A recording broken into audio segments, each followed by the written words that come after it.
thanks for joining us back here at the Truth Roundtable. We're going to wrap some things up and then discuss a little bit about what we're doing next week. So, Jim, why don't you start and give us your final comments to wrap things up for today? Well, just in wrapping up our discussion about things in the Middle East, which we are deeply involved in, I think the most important thing to understand is these, historically speaking, these events are moving very, very rapidly. And we are behind the curve in terms of defining to that region who we are and who we back and what we stand for. And I just implore everyone to educate yourselves on these issues, because what is going to happen, as I've said before, is for a long time we have had the power to only care about what the dictators over there said and not public opinion. That is changing very, very rapidly, and our pick and choose policies on where we bomb, where the Navy SEALs go, who we support and who we do not in terms of these democratic movements is not lost on those people over there. And the time is coming when we are going to have to account for public opinion in that region.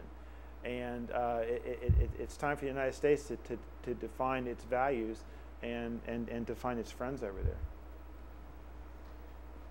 This country, I would argue, is absolutely notorious for doing things that come back to bite it in the future. This government has a penchant for arming groups that will point those muzzles at us eventually. And I think that it is political Darwinism at its finest, really. The people of this country understand the importance of freedom, but they've lost control due to complacence and other things of the government. This government is going absolutely amok. The people of this country understand the necessary roots of freedom. They understand the principles of individual rights as this country was founded. And I think when we're talking about this concept of political Darwinism, we're talking about the fitness to act within a global system.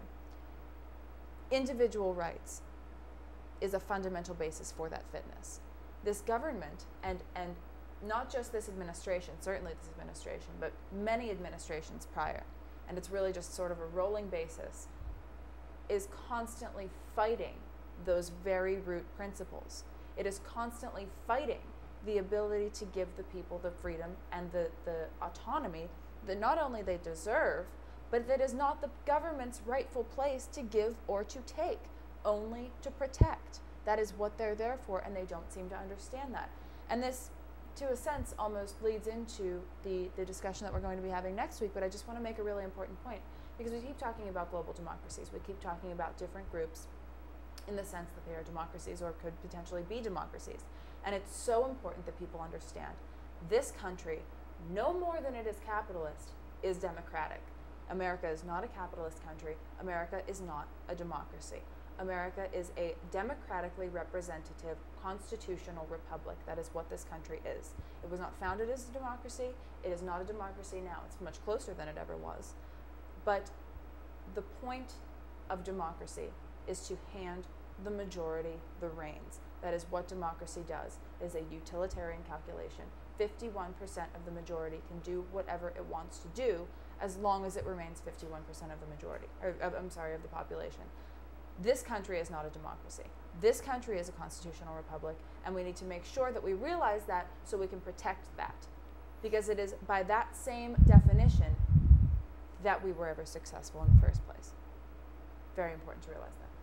The last thing I'll say is that with anyone who's interested in these sort of things and why this country acts how it does domestically and internationally, really needs to figure out why they should in the future act in any specific way. And I think that it's going to be up to everyone as an individual to really explore like the ethical basis for the actions of the government and their own actions. And I think that that's really going to be important for people to do. Why are the things that we're talking about happening? Why are they important? What fundamental theory gave rise to the justifications for these actions? And I think people really, really, really need to go out and find out the answers to that question, and they need to do it quickly. Absolutely. Well, thanks again for joining us. We're really interested in what you have to say, the discussions you want to hear. So let us know. We're going to be creating a Facebook here, Truth Roundtable.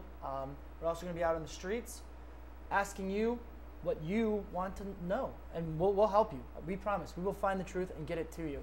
Political leaders, help us answer these questions. We don't know why you picked this country, and maybe you have some crazy reason that we don't know. Come on, tell us. Also, come on, let us know about your candidacy, because we will be discussing candidates next week as well as the budgets.